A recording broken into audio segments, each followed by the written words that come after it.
What's up, everybody? Welcome to the Loot Bros Podcast. I'm your host, Residentdarrell, and this week we're going to do things a little bit different. So later on in the show, I've got an interview coming up with the founder and writer for Legacy Comix. So you're going to hear a little bit of the rigmarole. You're going to hear the toast a little bit later on the show, all the things that you're used to. But what I wanted to do was I wanted to come on here right in the beginning and do the normal stuff. So I know you guys love our leaderboards. I know you guys love hearing the backlog beatdown and all the things that I've been promising to catch up on for the week. So I'm going to do all that stuff here, get it out of the way so that you can enjoy this excellent interview I had the privilege of having with Patrick Hickey Jr., Legacy Comix. This was truly awesome for me as a fan of comics, of wrestling, of video games, all that stuff. This guy checks all the boxes, and then the products and the things he's putting out are going to be super freaking cool. So with all that being said, this is the Loot Bros Podcast. We talk video games, we tell jokes,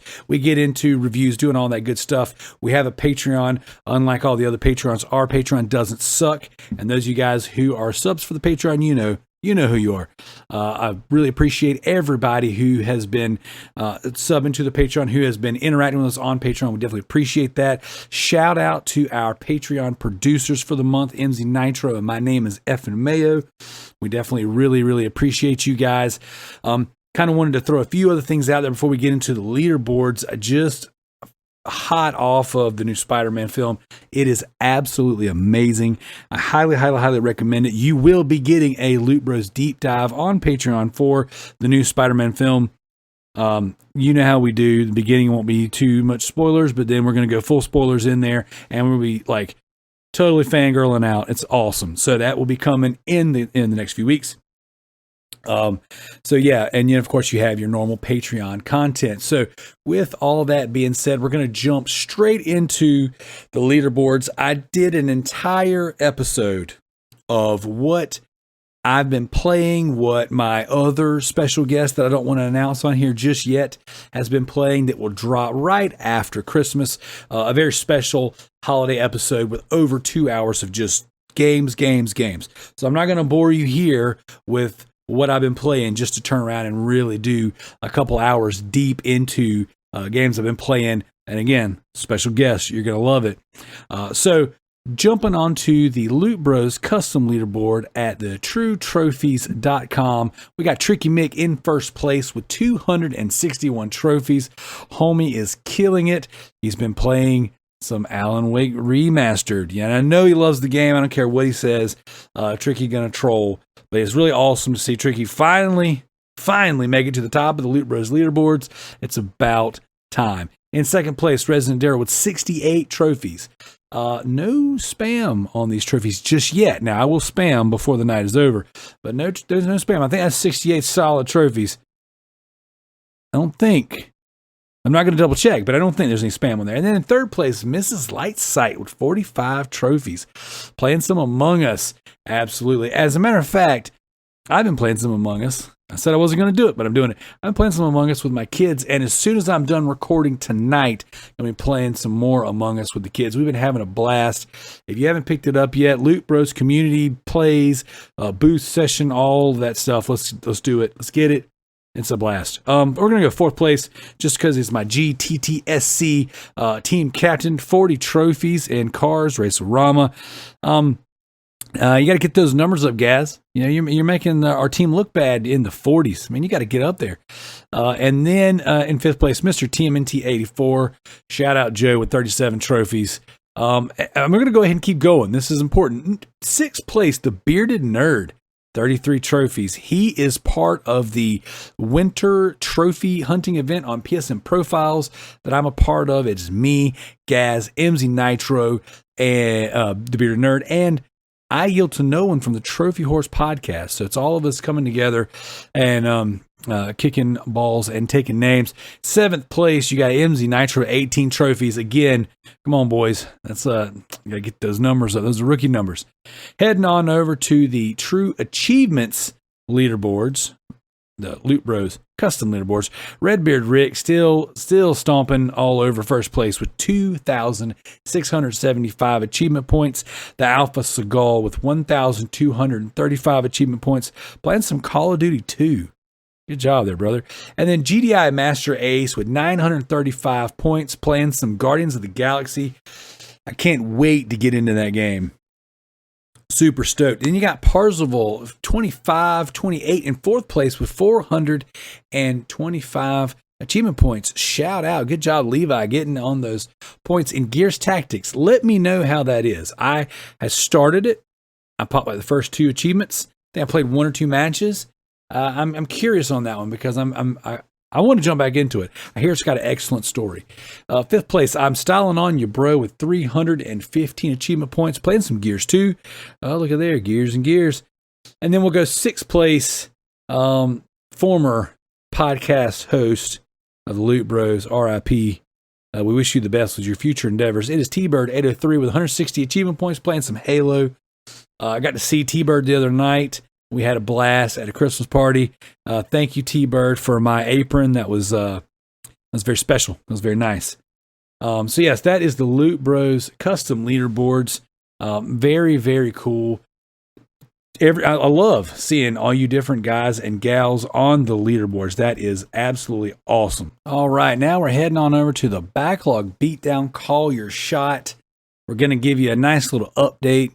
Redbeard Rick in first place with 62 points. He is ending this year strong. He is straight up killing it. Second place, Tricky Mick with 49 points. No cheating, of course. No special exceptions. Tricky's just straight and narrow, not doing anything underhanded at all. Then you got third place, Joseph Priestley. Shout out, Luke Bruce, 38 points. You got Gareth Davis with 36 points. Yours truly, Residentdarrell, with 29 points. Then we got we got Jared Geiza, the anime booby lover himself, with 24 points. MZ Nitro with 20 points. Kalai really stinking it up with 13 points. CJ pulling himself out of the hole with a negative 5,000 into 8 positive points, tied with Matt spelled backwards. I know both those guys have beaten way more games than they just quit. They quit reporting them. You're killing me, boys. You're killing me. Homer gets stuffed with 7 points. Spider Pax with 6. We got James with 5. Noah the Builder with 4. 42J with 3. T-Bird with 3. Gagum stinking it up with 2 points. Levi with 2. Levi, again, another one that just really, you let me down, brother, not turning in your points. We know you beat more than that. We got Zoe Butterfly with 2, and we still got Big Zach with a big fat whopping 0. We have a whole lot more zeros than that. We're just not going to read them all out. So that is where we're at with the backlog beatdown. The first podcast of the new year will be the annual recap on the backlog beatdown. We're going to go deep into the stats. We're going to talk about the different style of games. We're going to air out all the new rules for the next year's competition. We're going to crown us a winner. I do believe it's Redbeard Rick. Looks like he's got it secured, and I don't think he's going to slow down these last 15 days of the month. So shout out to all you guys and gals that participated. What an awesome time we've had. I look forward to the next one. This time, I'm just going to, little spoilers, we're not calling our shots anymore. That was a one and done thing. That was a nice little experiment. From this point out, it's going to be a lot simpler, or it could be a lot more difficult. We'll see. So with that being said, guys, it is my pleasure to get to the best part of the show. I mean, the most important part. I am joined by my good friend and co-host of the Loot Bros Comic Cast, Josh Adams, and then the founder and the writer for Legacy Comix, Mr. Patrick Hickey Jr. It is an excellent conversation, an hour and 10 minutes or so of just very organic. He came on to pitch his show, pitch his product. He came on to pitch his books. He came on to talk about what his new company started. But we really had a good time. We all sat down and talked. We shared a lot of common interest, and it was a really good conversation. So we really hope that you guys dig it. I hope you get in on what's going on over here, and we would love some feedback because I've got more creators lined up to bring on the show. We've got some very special guests that we're going to end the year with.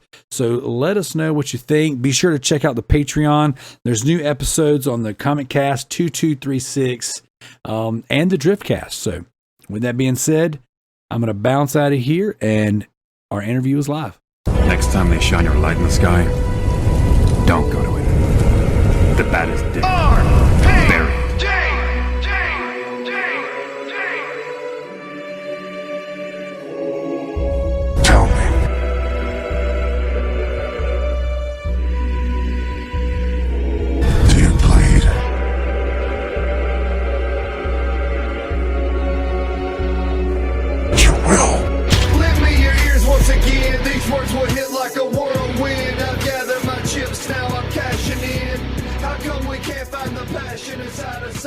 What's up, everybody? Welcome to the Loot Bros podcast. I'm your host, Residentdarrell, and tonight I got something super special. Selfishly, this is like something I've been looking forward to. I am so excited for what we're doing tonight. It's going to be a special episode, not the normal format that you guys are all used to. We're closing out 2021. We've had some excellent guests coming on. Some of the things we still have yet planned for you guys that hasn't hit the podcast feed yet, I think you're going to be excited about. But tonight, I've got the co-host of the Loot Bros Comic Cast, my good friend Josh Adams. How are you doing, brother? I'm good, man. It's good to be back on. I'm glad to have you. And I actually meant to point out the fact that you're also the award-winning Spotify host of the what's that friggin' horror book thing you were doing? The Dragon Fringes. For the Fringes, yes. Oh my gosh, dude! I actually just went back and re-listened to those on the way home not too long ago from work. You did a great job on those. I appreciate it. I need to finish it. I need to put some more of them out. But tonight, Josh, I've got you here as my resident comic book expert. You are currently creating your own comic book. You are a phenomenal artist. You have been doing all kinds of amazing art for my band Ninja Loot. And I figured I couldn't do this type of show without you here. You know what I'm saying? I'm glad you made it because we have a very special guest. We have the founder of Legacy Comix. We have a voice actor in the video game industry. We have a writer of comic books. We have a wrestling connoisseur. I mean, like, if I didn't know any better, I'd say we had an official Loot Bro here with us tonight. We have Patrick Hickey Jr. How are you doing, brother? I'm doing great, man. Thank you so much for having me on. It means a lot. Man, I am thrilled to have you here. Now, our audience knows that I love comic books. I'm a huge comic book fan. I read comics all the time. I talk about comics every chance I get. Josh and I get together, and we tend to do deep dives on comics here and there. And it's just like this. We do video games for the most part here, but if I get the opportunity, I'm just going to dive in. Oh man, we got comics. So I'm hanging out one night. I'm doing a little studying. I get a message from our host, Joseph Priestley, and he's like, "Hey, dude, check this out." And he sends me a screen cap of you saying, "Hey, podcasters, where are you at?" So he goes, "You need to talk to this guy. He does comics and he's a video game voice actor." I'm like, "Oh, let's do this." So we reach out. I see that you're on a bit of a media tour, kind of posting and promoting and talking about, what you guys got going on at Legacy Comix. And then I'm like, hey, we set this thing up. So I'm like, cool. I get to talk comics. The man's got his foot in the video game industry. This will be good. But then I'm sitting there kind of going through all the social media. I'm like, wait a second. He's doing a comic book and it's wrestling inspired? Oh my gosh. Mm-hmm. And then it's like, wait a second, this dude's a real fan. I mean, I'm seeing like, some Wolfpack memorabilia. I'm seeing some Stone Cold posts. I'm seeing some, wait a second. So I got to say, you have, I don't know if inspired is the right phrase, but you're definitely gaining a fan in me of your work and what you're doing. And it seems like we're going to have a lot of common interests. So we always start our show off with a toast. So before we get going, I kind of want to toast to you, what you're doing, because I really do think you've got something very exciting going on. And I'm going to give you the floor and let you tell us kind of, give us the sales pitch. Tell us what you're here to do, what you're pushing, and then we're going to dive into some stuff. So if you guys, you've got cans, you've got bottles, whatever you got, if you will crack them with me in celebration of having Legacy Comix here. Thank you, Patrick, for joining the show. Yeah, man. Thank you so much. Yeah, that sounded like a good one. Oh man! Every now and again, I'll take it straight to the nose. Yeah, man. Absolutely. So, Patrick, I'm gonna stop talking now, and I'm gonna let you have the floor, man. Tell us who you are, where you been, where you're from, what you do. Let the audience your daddy, and what does he do? Exactly. So my name is Patrick Hickey Jr. I am the editor-in-chief and co-founder of Legacy Comix. I'm also the editor-in-chief and founder of ReviewFix.com. I'm a senior writer at Old School Gamer magazine. I am the director of the journalism program at Kingsborough Community College in Brooklyn, New York. I am the chairman of the City University of New York Journalism Discipline Council. I'm a voice actor in the video game industry. I am the author of the minds behind the games book series. Yeah, that's pretty much what I do. That's Is that me. it? That's enough. There's more, but Patrick. we'll get to that later. You know, when Is we're it- talking about wrestling and stuff. Is Sure. that all you got? Because I don't know that we're impressed yet. No, that's amazing, Thank dude. you. Like Thank you you. have quite the resume, and you've got your fingerprint all over all of the industries that at least Josh and I are interested in. So Mhm. so we're gonna, I guess the main event will be Legacy Comics. So before we get Sure. into all that, why don't you tell us a little bit about the voice acting gig, the video game industry? How'd you get started in all that? And it was a complete and utter fluke. So I mean, I get asked by people all the time, how do I get into video games? And I'm like, I don't know. I can you can't get in the same way that I got in because it was pretty weird. And my answer usually is, well, give me a demo and I'll bounce it around to some of the people that I know. So what happened was my first book, The Minds Behind the Games, interviews with Colton classic video game developers. It was being edited. I had just finished it, and I kind of reverted back to what I always do, is being a journalist and interviewing. I love indie stuff, indie wrestling, indie music, indie comics, indie video games. I love to interview people for the first time. I love to see like a band for the first time and be like, you know what, they're going to be really good, and I want to do like the best interview with them that helps them get like the most attention and this and that. So Nice. that's like one of the things that I love to do. Heck yeah. So I love to do it for video games. So a lot of the times I'll just go on like Twitter and I'll just look up hashtags indie video games, or I'll just search up like random genres. And so I had just finished my first book, and I was going back to covering, you know, indie games a little bit more. And I decided to look up some point and click games. So I am a huge sucker for point and click games. There's not a lot out there anymore. They're super niche. I came across this game called The Padre, and it kind of looked like a dark, like gothic version of Minecraft mixed in with like Alone in the Dark. Nice. So I'm yeah, that's exactly when I saw it. I went nice, you know, and I messaged the developers and I'm like, oh, let's do an interview. So we did an interview. It got really good traffic, so we started talking, and he was like, listen, do you want to play the game? I'm like, sure, because it was like they literally like just started development. I had seen like the first like screenshots they ever posted. So they send me the game, and I start playing it, and I realize like the first sentence in the game there's a typo. So I'm like, guys, listen, it's a point and click game. It's all narrative. You've got to have like You super can't tight. get away with this. Yeah, it was like the word week. Like it's been a week since the disappearance of Cardinal Benedictus, so it's like WEEK, you know. Yeah. And it was spelled WEAK. And I was like, guys, and so I find out that they're from Bulgaria. So I cut them some slack, but I was like, listen, if you're going to release a point and click game, you've got to have like perfect punctuation, grammar, syntax, the whole 9 yards, because people are reading most of your game while they're playing it, you know? Mhm. So they're like, do you want to edit it? And I've been a college professor for, you know, at that time it was like 11 years. Now it's 15. So I was like, sure. So we discussed like, you know, a price point. They sent me the entire script. I edited it the same day. And they're like, wow, that was fast. I'm like, yeah, I mean, you know, listen, you paid me, you know, I did it. So they're like, do us a favor, update the file on Steam. So I update the file, and like my corrections were already in the game.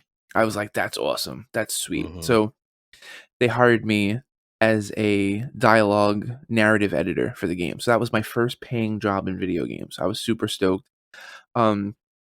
So then they keep updating the scripts, they keep sending me stuff, and then they're like, oh, we're going to go to Kickstarter. Can you edit the entire Kickstarter for us? And I'm like, oh my God, that's a lot of work, you know? And I'm like, sure. I do it right before the Kickstarter is about to start, like literally like a week before the Kickstarter is supposed to start. The voice actor for the game leaves. And the Padre is about a Catholic priest that is on the I wouldn't say the hunt, but he's looking for his mentor, who is another religious figure, and this religious figure ends up getting like caught in this haunted house. So it's like Alone in the Dark meets like Resident Evil, but it's point and click. It's a lot of fun. All my favorite Sounds stuff. awesome. But I've always loved you those need kinds of games, like all the old Space Quest and Curse of Monkey yes, Island. yes. You guys got it. So it's like you need a really strong voice for the main character. So this guy leaves, and they're like, "Oh, imagine like in a thick Bulgarian accent. So imagine like Count Dracula saying it to you. It's like, oh, we need to find a new person. And I'm like, Blah, blah, guys, blah. yeah, blah blah blah. I did not say blah blah blah. But I'm like, I could do it, and they're like, what?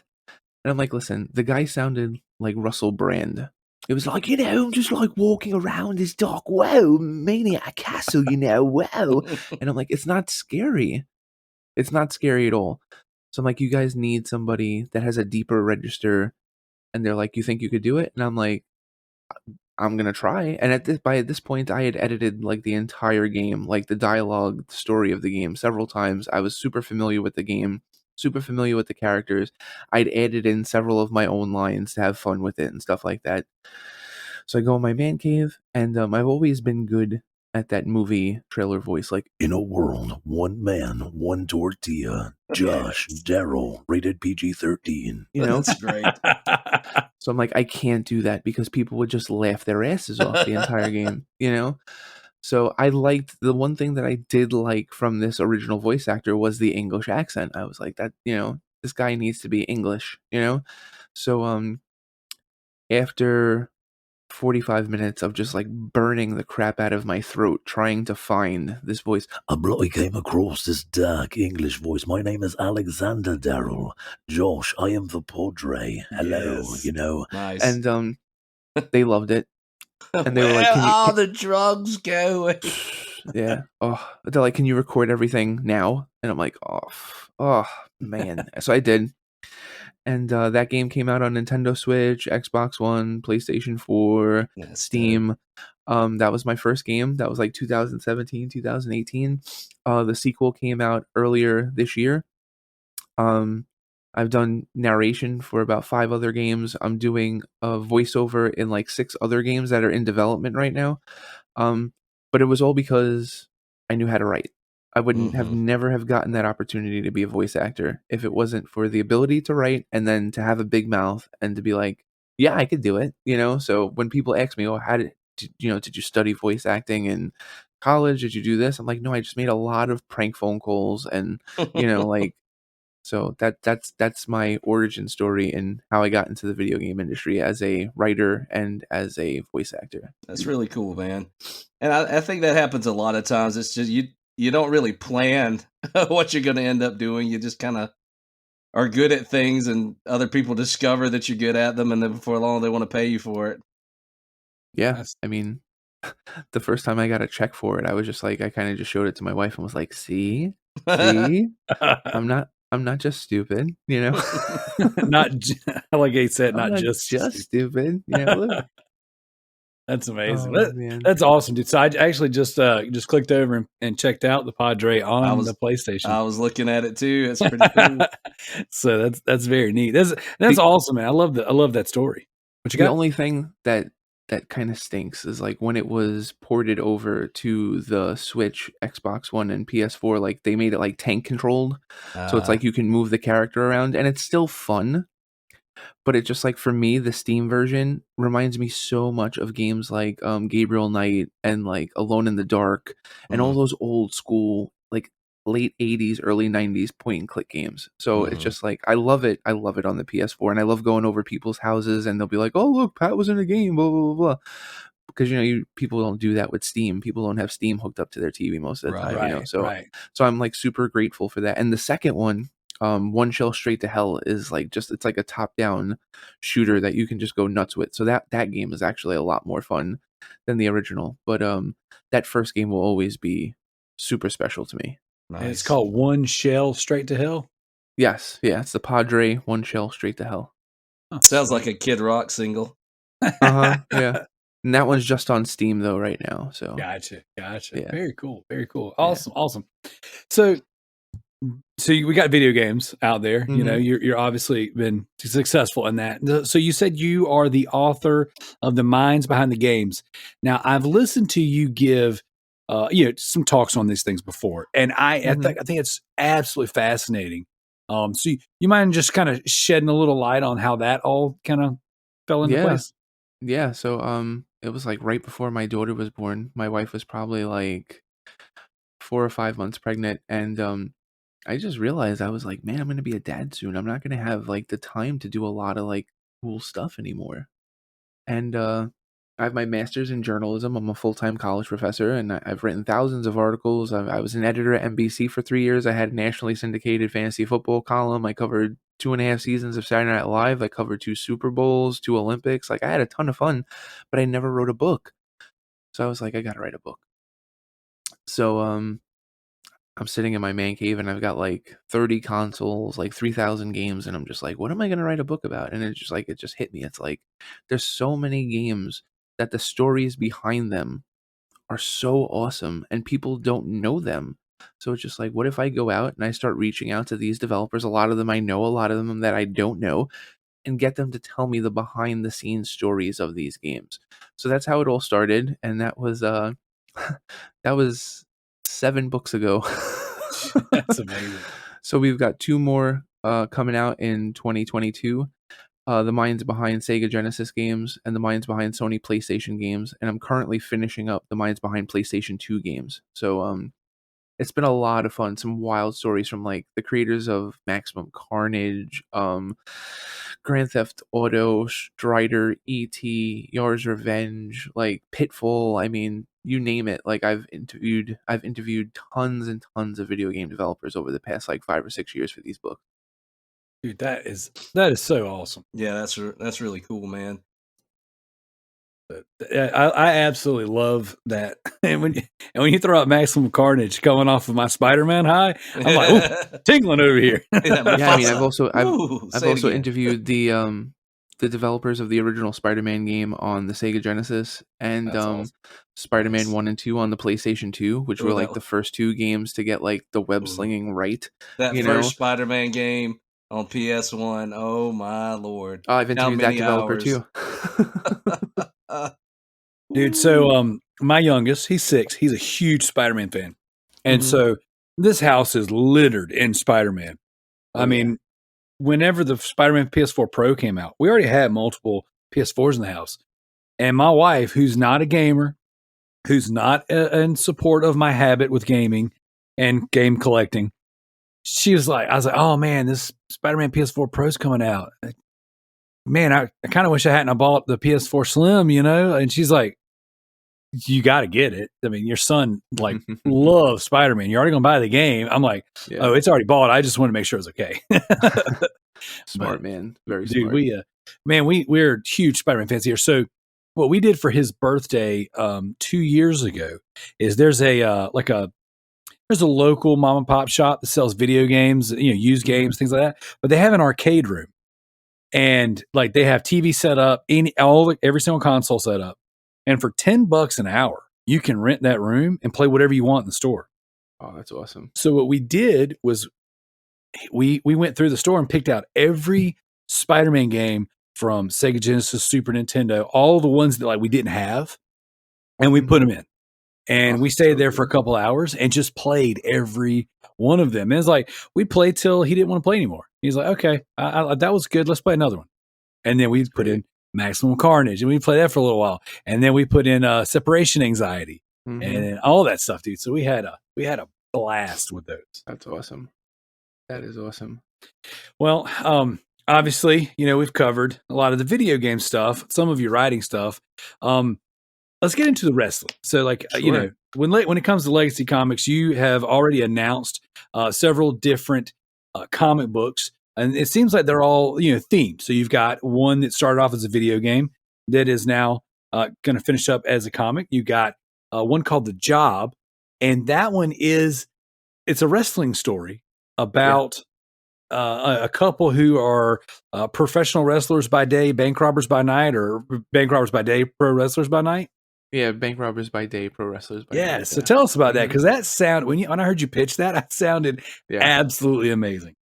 So it's a bunch of things. It's like I've been a wrestling fan for like I'm 38, so I've been a wrestling fan probably for like legitimately watching wrestling for about 34 years. Like I remember sitting on my grandfather's lap while he would drink, German beer and just talk about how much Ric Flair is a real man, And he was right. he's like, Yes. that's what a real man looks like. And I'm like, okay, you know, it's like, I love professional wrestling. I've actually covered professional wrestling as a journalist for about 20 years. I've interviewed from Diamond Dallas Page, Paul Heyman, Dolph Ziggler, Rey Mysterio, Chavo Guerrero, Bryan Danielson. I mean, you name it. I've Ultimate Warrior. I mean, I've interviewed so many professional wrestlers over Wow. the years. I've done ring announcing for independent wrestling promotions before. My master's thesis was on independent wrestling, where like I actually went to Johnny Rod's training school for a couple of weeks and watched those guys train and really spent a lot of time with them, got in the ring a little bit and stuff. So I mean, my love for professional wrestling. I mean, even to this day, my poor wife, I watch probably about 15 hours a week of professional wrestling. So what had happened was, I would say probably around Thanksgiving of 2019, I have a friend that's an actor, and we were just, BSing, and he's like, "So you got all these books coming out, you're doing voice acting for video games." He goes, "You love theater." So that's the thing too. Like, I mean, I've covered theater for over a decade. I've, like Broadway, off Broadway. Mhm. He's like, "You've never written a play before." And I'm like, "I hate you." I'm like, "I can't stand you." And he's like, "You're going to do it now, aren't you?" And I was like, "Give me like a week." And I did. And what happened was I wanted to do something really different and really cool, and something that like kind of leveraged like some of the people that I knew. So I had it all set up. We were going to have like a makeshift wrestling ring in the theater, like in on the stage. We were going to have real wrestlers like serve as like, the people that like the main character wrestled. We were going to get my friend who told me to write the play. He was going to be the main character, and we were going to get him to train as a wrestler for like 6 months so he could actually pull off some of the stuff that we needed him to pull off in the ring. And we were all set. They loved the script that I had submitted, that we wanted to get into production, and then COVID hit. So Mhm. then I ended up, after COVID, I pitched Condry, which is another one of my comics. It's my first comic that I've ever published. It's like my baby. I pitched it to lesser known comics, and they published four issues before I decided to leave for creative differences and stuff like that. But one of the reasons why there were creative differences is because I pitched them the job, and I pitched them Kroom, the video game inspired comic, and they were just like, well, we think you should just work on one book. More than one book is like too much, and blah blah blah blah blah. And I was just like, nope, this is gonna be gangbusters. So I just translated the script from a theater script to a comic script. And I have an amazing artist that's working with me, the same artist that's working on Condry with me, Kieran X Quinn. And it basically combines my love of 90s wrestling and 90s action movies. So if you like films like Heat, if you like Point Break with Keanu Reeves and Patrick Yes. Swayze, Yes. even if you like Dog Day Afternoon, like films like that, if you like Reservoir Dogs, and you mix that with like ECW in 1996 and WWE in 1996 and WCW in 1996, it's the best of both worlds. It's about a guy that's the superintendent of a building. He's high school educated. There's like nothing really special about him, but he loves professional wrestling. Um, and he's willing to job for people. He's willing to like just get in the ring and get his ass kicked for $20-$30 just to learn the craft, to get more experience and stuff like that. And over time, people start to realize like, this guy has amazing gear. This guy looks like $1,000,000. This guy's valet is smoking hot. Like, why is he jobbing out? And his answer is always like, because I love this. Like, I want somebody to invest in me. I want somebody to give me a push, and it just doesn't happen. And it's like years. He's been doing it for years. And people always ask, like, how do you afford like all of this stuff? And he's just like, oh, we live frugally, like we don't have HBO and stuff like that. But the truth of the matter is they rob banks. Him and his wife. His wife is his valet, so it's like Macho Man and Miss Elizabeth, basically. Yes. And she's the brains and the getaway driver. And he goes in and he super kicks people's heads off and takes the money. And she's waiting there for him. And he hops in the car and they drive away. And they've been doing it for years. And it pays for them to continue to wrestle professionally, for him to buy the best gear possible, for her to have the best dresses, for them to have the nicest getaway, the fastest getaway car. Their car is like, they can get away from any crime scene in like a matter of seconds, so it's just like, if you love wrestling, you'll love this book, because there's Well, so many like side comments and stuff. And if you love action films, you'll love it too. And that's such a cool concept. And I know I was looking at the artwork for Condry, and Mm-hmm. the style of the art. And forgive me, I don't remember the artist's name, Sure. but Kieran Quinn. Okay, yeah, and the style reminds me of like old Sam Keith, like those early issues of the Max from back in the '90s. It's got that watercolory look to it. Yeah. Yes. It's very stylized, kind of gritty, but also a little cartoony. Like it's a cool style for that storyline. And I'm pretty excited about getting in there and actually reading those issues, because I love the idea that like the elevator pitch is great.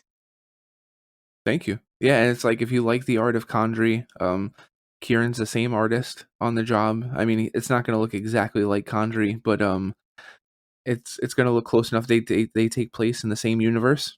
Nice. So there's definitely like a huge possibility that these characters can interact with one another at some point. But yeah, Kieran is an amazing artist. And I really believe in this script. And it's just like, it's one of our 5 stable books, like our foundation, so we're really excited to see where it goes. Like, I love Condry. It's my baby. It's the first comic that I ever wrote. It's 20 years in the making, but there's something really fun and different about the job that I think a lot of people will dig. And there's just not a really good fictional pro wrestling comic book out there right now. So Yeah, there's not. That's a lane that you got all to yourself right now, which is really cool. Now let me ask you this: you said you parted ways with, was it Lesser Known? Yeah. All right. Yeah. And you're starting Legacy. Is this going to be your own like publishing arm, or like what does that look like?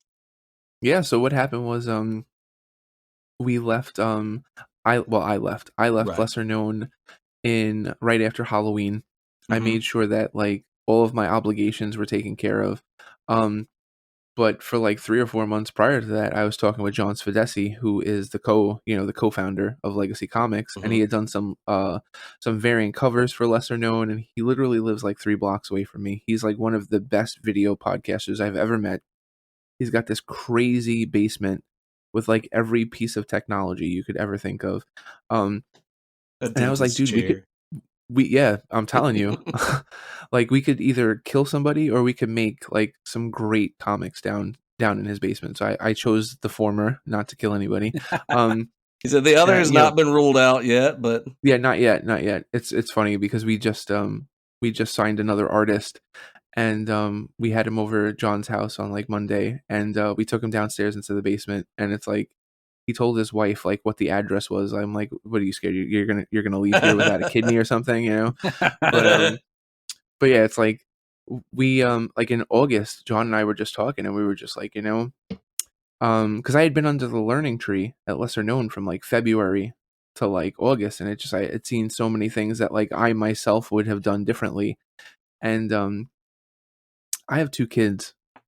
I want to do this. I want to kick ass. I want my kids to be proud of me, but I want to make money too. yeah. So I'm just like, how do we create an atmosphere that is conducive to creativity and is conducive to making money? So we sat down, man. John and I sat down for like 4 hours, a day, like 2 or 3 times a day, 2 or 3 times a week for like 3 months until we ironed everything out. And then we went out and we signed some artists and some writers, and we put these 5 books together. So by the time I left Lesser Known, when we announced the company on November 2nd, 3 days later, we went to Kickstarter, and we were funded in less than 5 hours, which was great. Yeah, that's awesome. And now it's insane. And now we're basically in the process now of we're finishing up all of the books for the Kickstarter. We're planning our publication schedule for 2022 as we speak. So it's been a ton of fun. Like I'll always be grateful to Lesser Known for investing in Kieran and I in Condry. But it just got to the point where I was just like, I think I can grow more if I take the reins myself. Right. And so far, I mean, it's kind of hard to argue with everything that we've done so far. I mean, in a month and a half, we got a Kickstarter funded in less than 5 hours. We've managed to get our hands on Bram Stoker's notes to do a Dracula book. Like we've done some really crazy things in a month and a half. So Nice. I'm definitely not looking back from where I was. At some point, I'd love to, just the two of us, I'd love to pick your brain, because my buddy and I, we're in the process of kind of going the indie route with some comics as well. But one of the things that's interesting to me is, like, when it comes to comics, and Darrell, you'll agree with me, I think, the big two, DC, Marvel, the publishing arm of both of those companies has gotten so crappy lately. These past few years, the mainstream comics are mostly there to prop up either a movie franchise or to prop up whatever agenda of the week. And, what it's caused is the best comics that you can find right now, the original ideas, the things that are not just 25th retcon of the same legacy character, is the independent stuff. And it's created some interesting things. Comicsgate has been an interesting thing to watch unfold and all. Yeah. But, like, what are your thoughts? Like, why do you think these independent comics, which again I'm hoping to get my foot in the door with that as well, but, like, why do you think that stuff is doing so well right now? There's such a boom with this stuff, and your stuff from Marvel, your stuff from DC, that stuff is still sitting on the shelves. Nobody's buying it. I mean, when you've got manga like Demon Slayer outsold all of Marvel and DC put together this past year, like, why do you think the independent stuff is growing the way it is right now? I think the biggest reason is that people want to see more original characters. And I think a lot of people are so enthralled by the adaptations of Marvel and DC's characters via video games and film that they'd rather watch a movie or play a video game. So, like, DC and Marvel are still making a ton of money, but they're not necessarily making it on their books. That's at the same time, though, like, I will say that I think there's still, like, some amazing talent in Marvel and DC. Like, Donny Cates's Venom stuff over the past, like, 4 or 5 years. I mean, I in terms of, like, dynamic dialogue and just, like, really fun stories, I love what he's done for Venom. I love what he did for Guardians of the Galaxy. But the thing is, too, those stories were great, but what did they lead to? They led to more movies. So it kind of shows you that, like, Marvel is kind of in the, let's give somebody an opportunity to tell a great story so we can use it to, like, fuel a movie. Right. And I feel like the comic book industry, the comic book readers, they want stories that are just for them. They want to feel like that this is a character that they can't see on a theater, that they can't play within a video game. They want to have that one-on-one relationship with a character. They want to start from the very beginning with a character. I mean, for me, when I was a kid, there was nothing sexier than seeing, like, blah blah blah #1. Collector's item. Yes. Yeah, and then jumping on. So it's just like, you mentioned the Max before. I mean, I remember when Image came out. I was a little guy. I was like 9-10 years old, but I remember the Max one. I remember Wildcats. I remember Spawn. I still, to this day, I still love Spawn. Oh yeah. But so there's this huge hunkering. There's so many more readers now because of COVID. So many more people are reading, which I think is a great thing. But then so many people want original stuff, and it's nothing against any of those characters from Marvel and DC, because, like I said, I love both of those companies. Same. I love all of those characters, but it's like, what we're up to, like, issue number 700 in, like, nearly every comic, and they're doing the New 52, or they're restarting it, or they're killing off somebody, or they're doing this, and it's just like, every TV show that that you love has gotten canceled at some point, or has gotten, like, taken off the air. They had their finale. It's okay for a comic to die at some point, but it's just like Marvel and DC do not want to do that. Yeah, so they can't. a lot of people, they can't.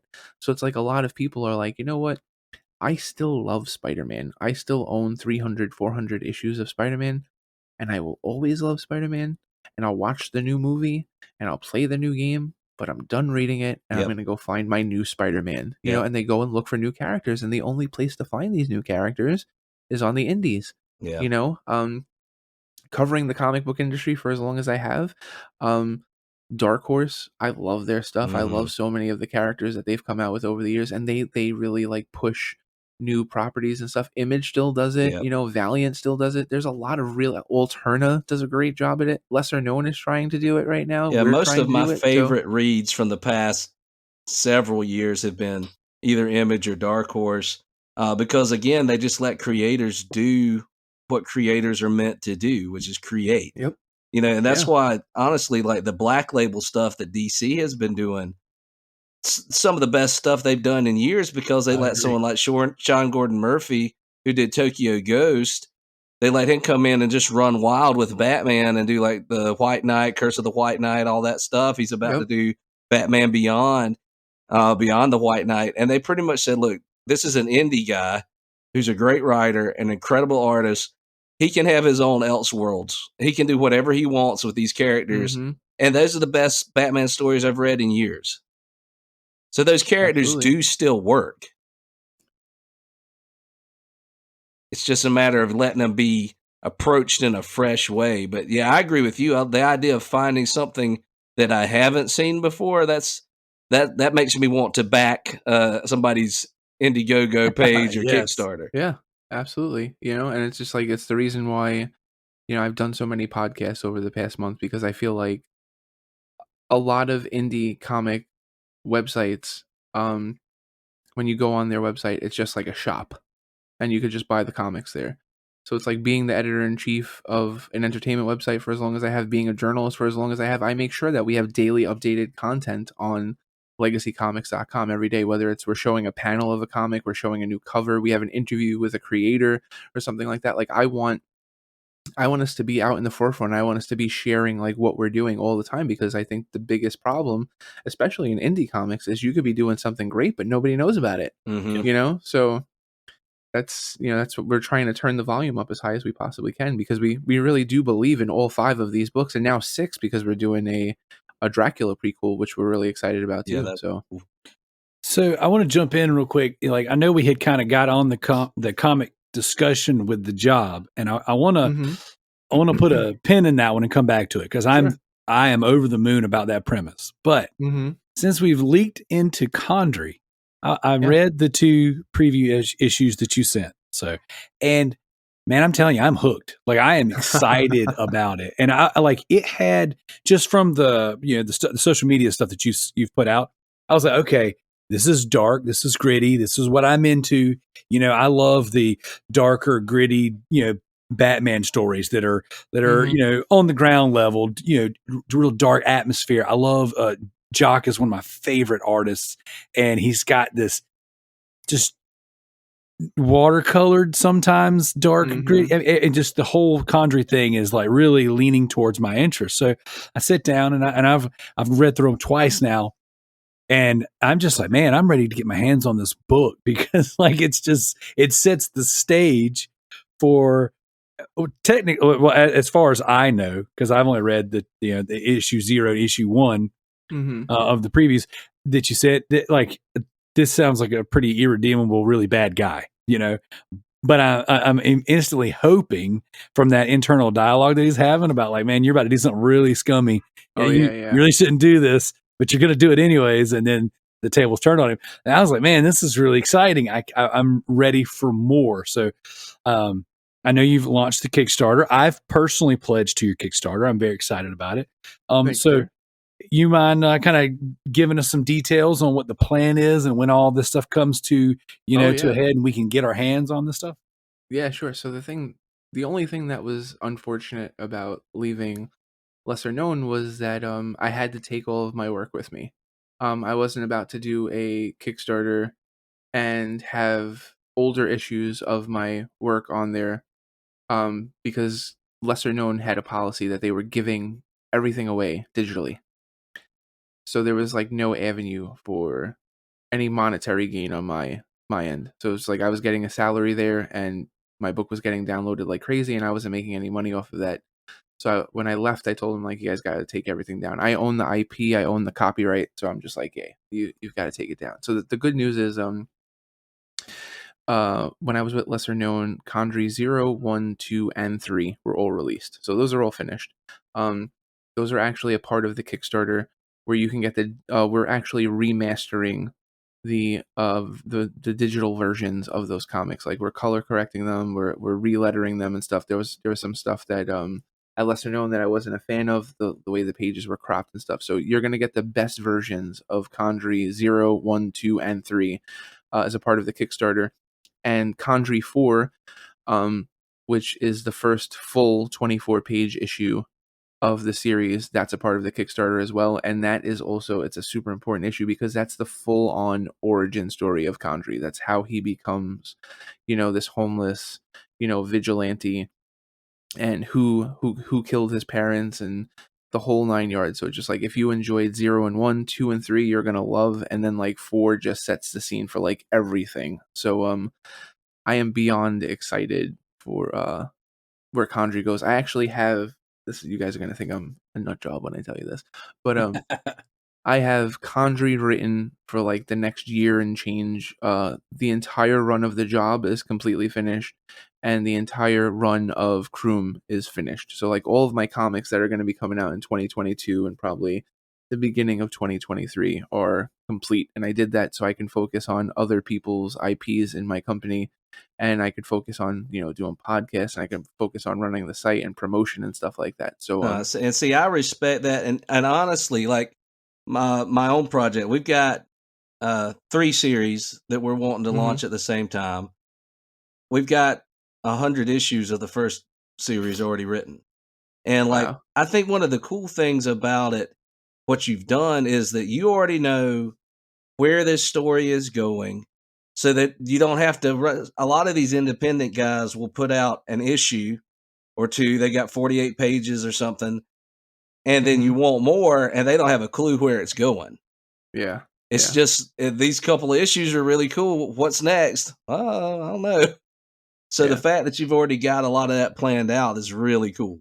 That's dope. Oh yeah, it's like, I mean, I've already got like all of those comics are already written. And then I said like Condry and The Job take place in the same universe. So I've already started interceding those two storylines a little bit. So you start to see other characters pop up and stuff like that. So and I try and do the same thing with my other writers, because we have John Svedesi, the co-founder of Legacy. He has his own series, so I'm trying to get him to get as far ahead as possible. And then Afram Jambalai, who's writing The Legend of the Night Owl, which is another awesome series. He's ahead of the game too. So just, it's like my background as a journalist. I mean, I've never missed a deadline in like 20 years, and I'm always like, I was always, when I was at NBC, whenever somebody asked me something, I'm like, you wanted this yesterday, right? And they're like, yeah. So I'm like, so you asked me today, but you wanted it yesterday. You should have asked for it yesterday, and I would have given it to you the day before that, So it's just like, when you're running a publisher, you've got to have answers for people. You've got to be accountable. You've got to be ahead of the game. It's like I throw out a ton of teases on social media. Do you guys want to see what this character looks like? Do you want to see this, see that? Oh, how would you guys feel if this happened? Blah blah blah blah. So it's just like, yeah, I'm super ahead of the game, because it's like it's in the nature of the beast. You've got to be that way. You've got to know what's coming before anybody else. It's a matter of good faith, because you got people who don't know you, who have no reason up to this point to believe that they can trust you, and yet they're going to support you.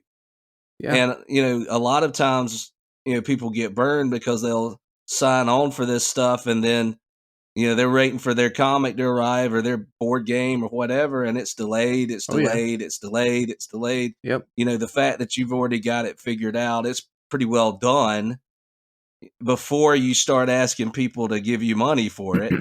That's cool. That's good faith. Yeah, it's like once, so the Kickstarter is over like January 4th, and it's probably going to take like 5 to 7 business days to get the money from Kickstarter.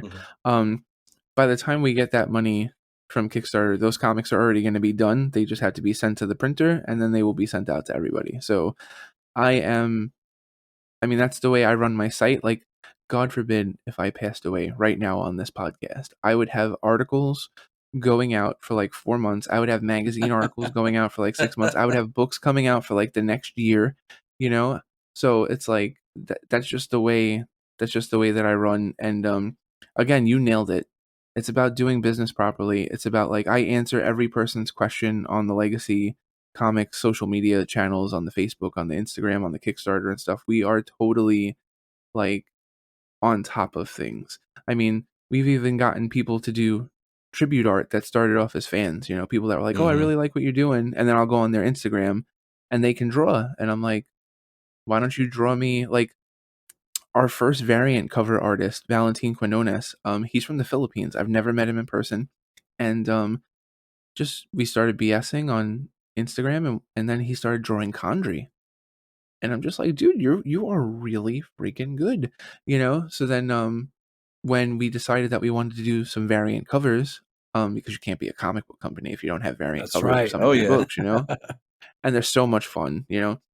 So I was like, Valentin, why don't you do something on the job? So then he did this like sick variant where it's like the vault door of a bank, and it's got like Dan, the main character, and his wife Beverly. And then so the cool thing is too, Darrell, I don't even think I said it in my pitch, but when he robs banks, he wears a different lucha mask. Yes, I remember you saying that.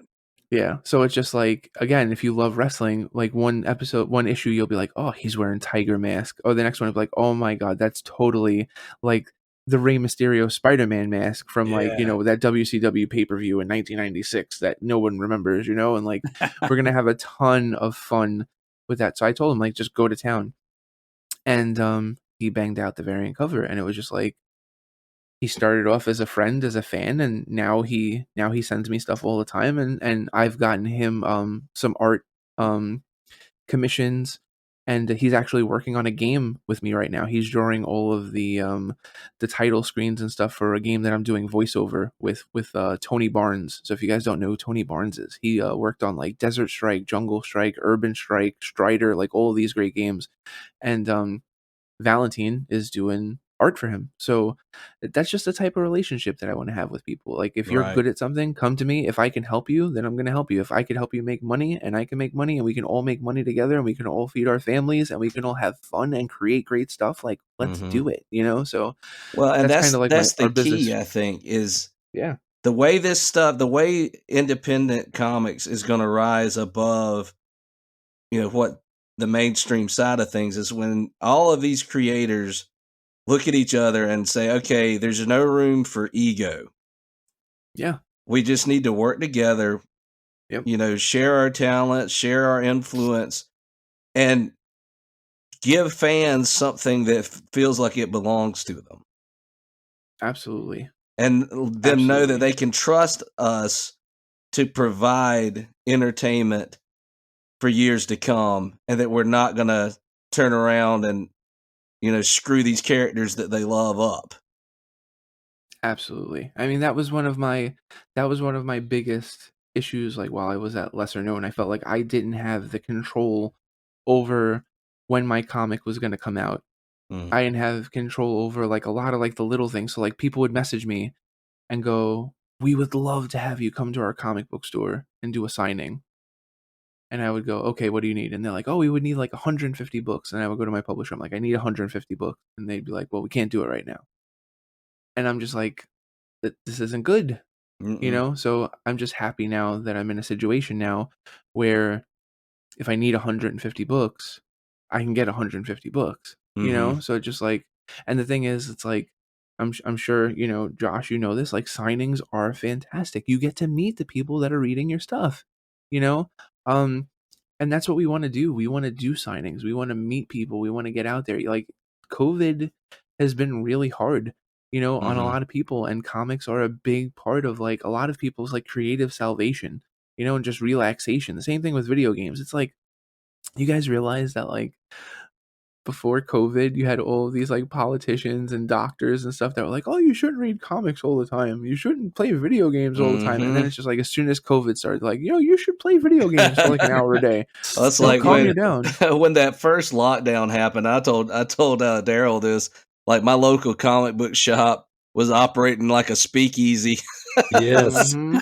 We Oh, were yeah. all still Oh, yeah. going like and getting comics like crazy. dude. Yeah, Uh, our local shop was like, "Hey, man, message me what you want. Send me Yep. the money. I'll put the books on the curb for you." Yep. Yep. Oh man. I mean, it's like how Legacy really started to come together was Afram, the author of The Legend of the Night Owl. We went to high school together, and he's a stuntman and an actor. He's been on Daredevil. He's been on a ton of Oh, stuff. cool. This guy is amazing. Um, he wanted a copy of Condry, so naturally I obliged. He's a high school friend and stuff. So then he ends up showing the comic to like one of the biggest comic book store owners in Brooklyn. Um, so then like the next day he's like, "Oh, you need to meet him. He wants to meet you." And I had interviewed him like 15 years before when I was in college, because Mhm. his comic book store is literally like right behind my college that I went to. So it was like lunch break, go to the comic book store. Mhm. So he naturally didn't remember me, but it was all good. He's like, "I love the comic. We need to do a signing on Free Comic Book Day." And that just kind of like, we saw how many people were really interested in this comic, and I was just like, I have to go into business myself. Mhm. But then what ended up happening was Afram, on the drive back from meeting Hank from Bulletproof Comics in Brooklyn, he's like, "I got an idea for a comic." And I was like, "Lay it on me." And he just lays out this, basically like if Streets of Rage on the Sega Genesis made love, like not just made love, but like made sweet love with the warriors, Yes. like, and there's so many twists and things going on in this comic, but it's basically like 80s like cocaine filled New York City. um it's just this ass kicking gothic kung fu noir, and I was just like, "Bro, we need to find you an artist on this." And and at first it was like, maybe it's lesser known, and then when John and I started putting the pieces together for Legacy, I was like, we need to bring Afram in. So, because he's just one of these guys, and like you guys nailed it before, when you're like somebody with, you need to build around people that have no ego. It's like the old WWE credo. You guys remember that from a couple years ago, and it was like, "You're not best for business," Mhm. when they had that going on for a little while. Like John and I will have conversations sometimes, and we'll be like, "We don't want to do this. This is going to take a lot more time, but it's best for the book, so we have Yeah. to do it." And they'll be Mhm. like, and John and I will be like, "Yeah, you're right. We have to do it." So, Afram is one of those people that is always putting his best foot forward. He's one of the most, he's like disgustingly humble and positive, to the point where you're just like, this is like, is this like your gimmick? Like, are you really this positive all the time? And the truth is, he is, and he's a great person like to have around during a tight deadline, because he's like, "Guys, we got this. We can do this." Blah blah blah. And so between like Condry, The Job, Kroom, John's book Athos, and Afram's book, The Legend of the Night Owl, we really feel like we have something for everyone, and we have like 5 super hardworking people. We just brought in 2 more people. We brought in another artist, Steve Conjay, this week, who's going to do the art on the Dracula book. And then the writer of the Dracula book, Chris McCauley, is actually doing inking and coloring on Kroom. So we've got a team. We started with a team of 2, and in like 5 months now we're a team of 7. So, and we're all hardworking. I'm pretty sure like all of us are married with kids or engaged. So it's just like different mindset. And I Mhm. tell people all the time, like, I would love to bring in like certain people, but I'm just like, they're not of the right mindset, because we're looking to have team players that are really willing to bust their ass and like put their best foot forward. And some people, um, a lot of artists, they look at like when they write for when they work for a company, that they're like a contracted person, and that the company is like their client. And I never ever want my artists to feel that way. Mhm. I want my artists to feel like they can call me, that they can interact with me, and that we're a part of a team, and that we're all trying to grow together. So far so good. That's awesome, dude. So this conversation has naturally gone everywhere I wanted it to go. And this has been great. So you mentioned your family guys. Like Yeah. you've got a heck of a resume, and I'm curious, as someone who constantly keeps every minute of their day busy to another, how do you swing all this and still make time for the family? It's hard. But it's like right now is 9:30, so the kids are asleep. My wife's chilling out. She runs her own jewelry business, so she's working and she's just chilling. She's tired, so I try and schedule everything around like when my daughter's in school or when people are sleeping. It's hard. It's super hard. But every day is a challenge. Every day is hard, but the hope is like when you're washing up before you go to bed and you look yourself in the mirror, you know that you did everything that you could do to the best of your ability, and if you didn't, then you stay up until you do. So it's hard, but we make do. There you go. That's awesome, man. That's awesome. Well, I gotta say, Patrick, it's been a real pleasure having you on. I mean, we've covered, almost everything I wanted to cover, but I do have some very, very important questions that I Yeah. just would be totally remiss if I didn't ask. So, I guess most start. I don't know. We're not going to in no particular order, but what would be your Mount Rushmore of professional wrestling? Ooh. So it's going to be wrong to so many people for so many reasons. So we're talking. That's what is that, 4, right? Yep. Your top 4. Yeah, you're 4. Okay. So my top 4. Diamond Dallas Page is definitely on there. Bang. He's that move just changed all of wrestling for me. And then just him as a person. I've read his book. I've interviewed him before. He's totally like a Pat Hickey guy. Diamond Dallas Page, absolutely. Flair has to go on there. Flair has to go on there because he traveled the world and wrestled the best everywhere, and he made them look better than they were. That was what he did, So you got DDP, you got Flair. 2 more. This is so hard. It's gonna be a little bit of a controversial one, but I'm gonna say Raven because this is a guy that never got a push in WWE. Got a nice push in WCW, but he could have totally been in the world title mix. Some of his stuff in ECW is insanely good still to this day. So yeah, Raven. And then in terms of like, because I love wrestlers. So like Bryan Danielson, Samoa Joe, Christopher Daniels, AJ Styles, like all of those guys, I watch their stuff and I could watch their stuff all day long. But at the same time too, I love guys that don't do a lot in the ring, but you will watch a 45-minute match of theirs. So like a guy to me that doesn't do a ton in the ring, but everything he does is so calculated and smooth. Harley Race. Without a doubt. So many people that beat Harley Race became superstars solely on the fact that they beat Harley Race. Like Triple H's whole badass gimmick with the sledgehammer and stuff, that's just a watered down Harley Race. Yep. And as much as I love Triple H, but like Harley Race, man, and it's another guy that I interviewed. It was probably one of the worst interviews that I had ever done. Up until the point that I asked him about his wife. And then he started talking about like after he was done wrestling and all the time he spent with his wife and stuff like that. And this was while he was training like Trevor Murdoch and stuff. So that was a really fun. It turned into be a really fun interview. So yeah, so top 4: DDP, Ric Flair, Raven, and Harley Race. There's so many more guys that could get in there.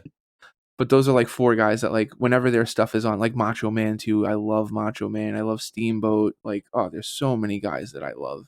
Yeah, I was thinking Steamboat, man. He was one of those guys that every time he got in the ring, he was so athletic and just so electrifying. He was never still. He was always working, and I think he could work better than just about anybody else in the business. You could put somebody that sucked in the ring with Ricky, and you'd have a good match.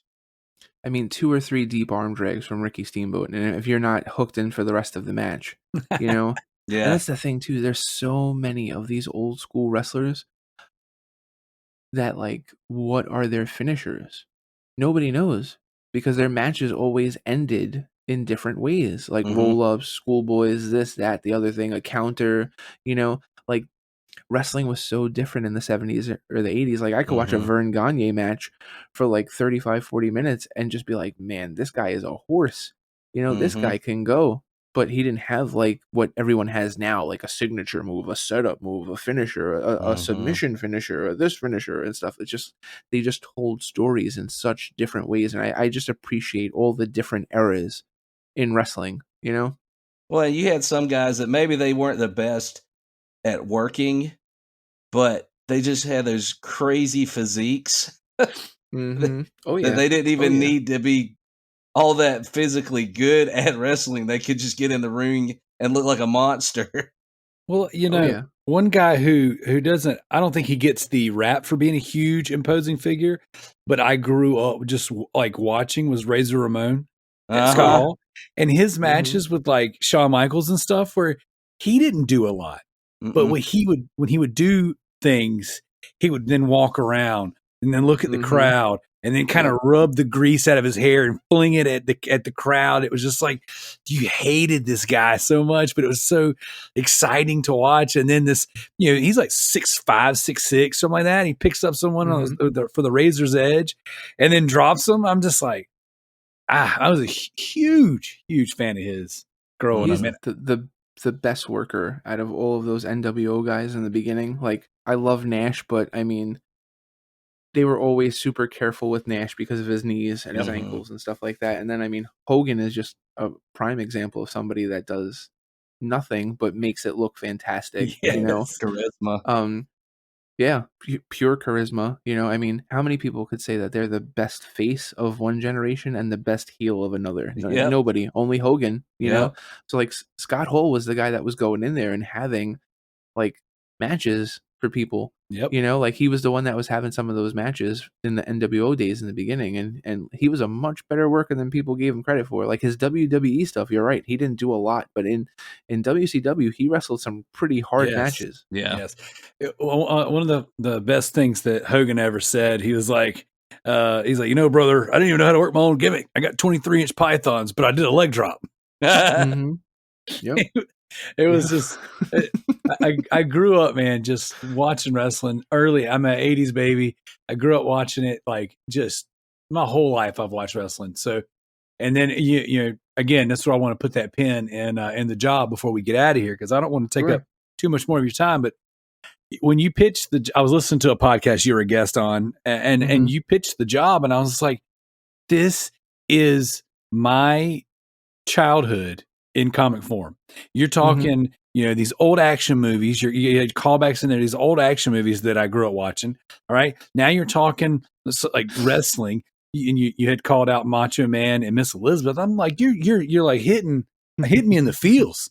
And you're like, oh, they're going to rob banks and then do wrestling. Like, this just sounds too good to be true. And I'm just like, man, you had me hooked when you pitched the job. So I can't wait for you guys to read issue 0 and issue 1. It's going to be a lot of fun. Issue 0, I'll give you guys a little bit of a basically like a sneak peek. Issue 0 is basically just Dan venting, being like, how come I haven't gotten a push yet? And it's kind of like, why is the world like so screwed up? And it's just like they, Dan and Beverly are trying to do things the right way, and they go to a bank and ask for a loan, a personal loan, a home loan, like everyone else wants to. They want their white picket fence like everybody else, and the bank people just basically laugh in their face. So they leave. They'll come back later. We're gonna get that loan. but we'll get to that we'll get to that part in issue 1. But like, it's just basically like, these are people that are hardworking, talented, and they've just never been given an opportunity by the people that have, it's like Charlotte Flair. She jokes around, she calls herself the opportunity, and she is, because like, just look at the last couple of weeks, the people they've put in the ring with her, Shotzi Blackheart and Toni Storm.